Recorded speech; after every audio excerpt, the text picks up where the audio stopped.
ماشومان خاورې ولې خوري او زنانې هم کله ناکله خاورې خوړل شروع کړي کله چې حامل شي.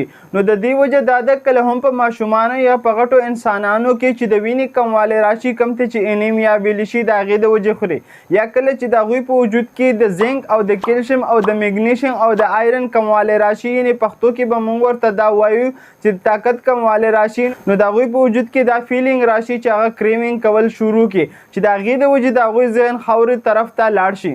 نو د دې نه د بچ کېدو دپاره که چېرې ستاسو د ماشومانو په وجود کې د وینې کموالی وي، نو د هغې دپاره د وینې شربت ورکول شروع کړي د ډاکټر په مشورې سره. او که چېرې د طاقت کموالی وي پکې، نو تاسو د ډاکټر په مشورې سره هغه ته د طاقت شربتې ورکول شروع کړي. همدغه شان زنانه هم میډیسن استعمالولی شي، خو د خپل ډاکټر په مشورې سره. او په دې وخت کې خپلو ماشومانو ته وخت هم ورکوي او ورسره لوبې هم کوي، ځکه چې په دې وخت کې د دې ماشومانو د دې خاورې نه ذهن هم اوړي او ورسره د هغوی ذهن هم ترقي کوي او هغوی ته شاباسي ورکوي، کوم دی چې موږ په میډیکل کې پازیټیو رینفورسمنټ ویلی شو. او دې خاورو خوړلو کنډیشن ته په میډیکل کې پایکا ویلی شي. نو که چېرې دا انفارمیشن انفارمیټیو وي، خپل فرینډ سره شیر کړئ. همدغه شان انفارمیشن دپاره زموږ آی ډي فالو کولی شئ. شکریه. الله حافظ.